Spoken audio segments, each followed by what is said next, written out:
जी बहुत बहुत शुक्रिया mister speaker sir. Mister speaker sir, मैं कुछ गुजारिशात पहले आपसे करना चाहूँगा कि वो एक चौधरी सी ते उन्होंने बंदे ने पूछा कि चौधरी साहब ऐरका की बचा फसलों तो, उन्हें कहा यार जो तू चौधरी आख्या ना वही बचिया, बाकी मैं उजड़ गया। इसमें कोई शक नहीं है कि ऐदा ही है कि नहीं है, तुम सारे काश्तकार बैठे जो, कोई से शर्म कर लो। जो बात उर्दू और इंग्लिश में होगी वो रिकॉर्ड का हिस्सा बनती है, जो किसी और लैंग्वेज में जिस तरह सराइकी में हुई थी नहीं सर, वो देखें मैंने तो एक जो मिसाल दी है, रिकॉर्ड का हिस्सा नहीं बनता जब तक लिख के ना दें। चले सर, सिर्फ नॉलेज के लिए। Okay sir. सर ऐसे समझ ना कीजिएगा, बड़े कीमती अल्फाज हैं, किसान मर गया है सर।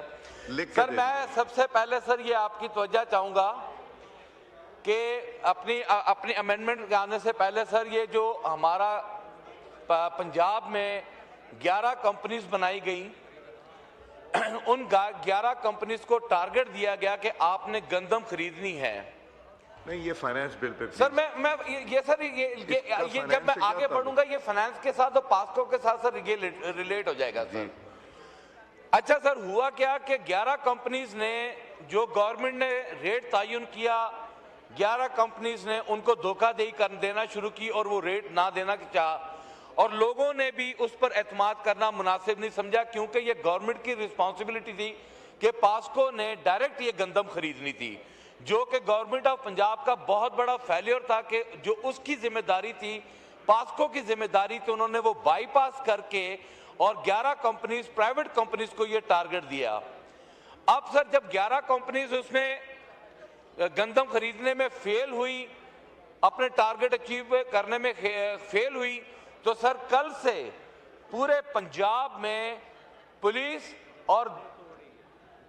और दीगर इदारे वो सर पंजाब में दरवाजे तोड़ रही है किसानों के, और जो लोग जिन्होंने अपनी गंदम को अपने बच्चों का सहारा समझा है, जो गंदम सर उनका मुस्तकबिल है, उनको घरों में छापे मार के उनकी गंदम उठाई जा रही है।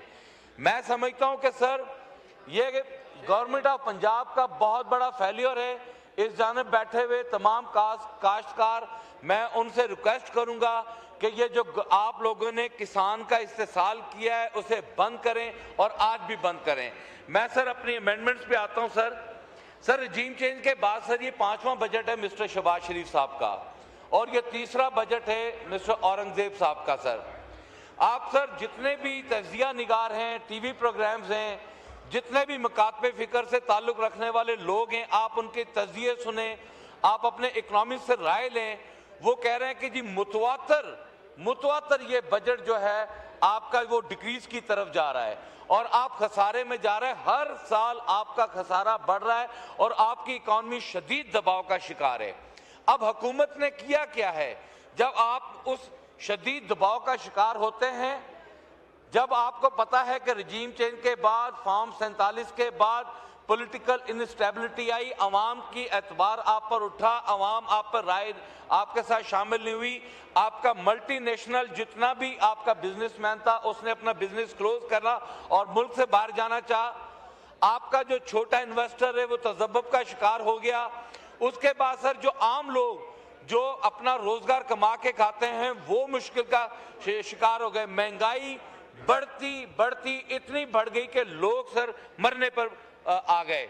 मैं सर हुकूमत से ने जो मेरे जो अमेंडमेंट्स के मुताबिक सर इंडिपेंडेंट सिक्योरिटी कमेटी जो बनाई है, सर बड़ा अफसोस है कि ये एक इंडिपेंडेंट सिक्योरिटी कमेटी जो बनाई है, जिनके लिए बनाई है, यहाँ पर सर जितनी भी कमेटीज हमने बनाई हैं वो सिर्फ और सिर्फ लाकानूनियत के लिए बनाई हैं। वो कानून नहीं, वो दबाव डालकर रेवेन्यू जनरेट करने के लिए बनाई है, इदारों को प्रेशराइज करने के लिए बनाई है। मैं समझता हूं कि सर जो हम लोगों ने रेवेन्यू अवाम से जनरेट करना होता है वो उसमें सबसे पहले एतमाद की फिजा बहाल होनी चाहिए। एतमाद तो इस हुकूमत पे रहा नहीं। अब आप जोर जबरदस्ती रेवेन्यू जनरेट करने के चक्रों में पड़ गए। अब आपने जो इंडिपेंडेंट सिक्योरिटी कमेटी बनाई है सर, उसमें हमारी तजावीज़ थी कि जहां पर आपने सरकारी मुलाजमीन और जजेस को ये रिस्पॉन्सिबिलिटी दी है, अगर आप उसमें ट्रेड और सर बिजनेस कम्युनिटी और सर उसके अलावा चैम्बर ऑफ कॉमर्स के जो अफराद हैं उनको भी आप इसमें शामिल करते तो इसमें शफाफियत ज्यादा आती। सर मेरी 2 अमेंडमेंट्स और हैं मैं जिसके ऊपर बात करना चाहूंगा sir super tax. Sir super tax को मैं दूसरे अल्फाज में माजरत के साथ, ये अल्फाज पार्लिमानी तो नहीं होगा, लेकिन सर ये टैक्सेस के ऊपर सर कि आप यकीन करें कि जो लोग टैक्स दे रहे हैं, जो लोग आपको टैक्स दे रहे हैं, इस पाकिस्तान को रेवेन्यू जनरेट कर रहे हैं, आप लोगों ने उनके ऊपर सुपर टैक्स लगाकर इतनी बड़ी ज्यादती की कि जिसकी मिसाल पाकिस्तान में नहीं मिलती। सर दूसरा सर हमारी तजावीज़ थी कि सदियों से चला आ रहा है कि जो 6 लाख रुपया सालाना इनकम है उनको टैक्स फ्री किया जाए। सर जो हालात महंगाई के हैं, जो हालात सर 8,500 रुपया आपने तयन किया कि इससे नीचे जो होगा वो गरीब होगा, इससे ऊपर जो है गरीब नहीं होगा।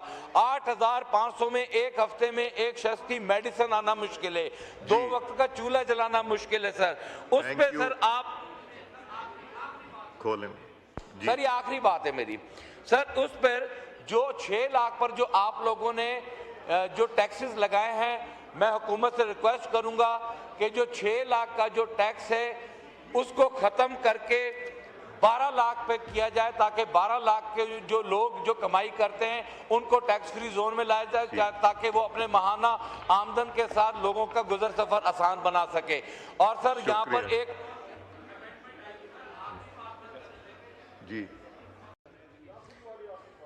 सर एक और अमेंडमेंट यहाँ पर आई थी कि आईटी के हवाले से कि जी जो आपने किसी के घर पर भी अगर आपने टावर लगाना है, अगर इनकार करेंगे तो 5 करोड़ रुपया आपको भरना पड़ेगा, जुर्माना आयद होगा। तो सर ये मेरी तजवीज़ होगी, ये पहला टावर जो मिनिस्टर साहबा के घर लगना चाहिए। शुक्रिया दावर कुंडी साहब। जी बहुत बहुत शुक्रिया मिस्टर स्पीकर सर।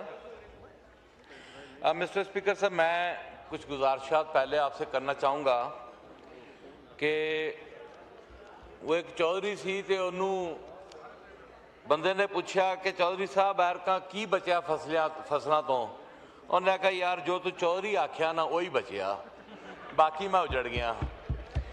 इसमें कोई शक नहीं है कि इदा ही है कि नहीं है, तुम सारे काश्तकार बैठे जो, कोई से शर्म कर लो। जो बात उर्दू और इंग्लिश में होगी वो रिकॉर्ड का हिस्सा बनती है, जो किसी और लैंग्वेज में जिस तरह सराइकी में हुई थी नहीं सर, वो देखें मैंने तो एक जो मिसाल दी है, रिकॉर्ड का हिस्सा नहीं बनता जब तक लिख के ना दें। चले सर, सिर्फ नॉलेज के लिए। Okay sir. सर ऐसे समझ ना कीजिएगा, बड़े कीमती अल्फाज हैं, किसान मर गया है सर। सर मैं सबसे पहले सर ये आपकी तवज्जो चाहूंगा कि अपनी अमेंडमेंट आने से पहले सर ये जो हमारा पंजाब में 11 कंपनीज बनाई गई, उन 11 कंपनीज को टारगेट दिया गया कि आपने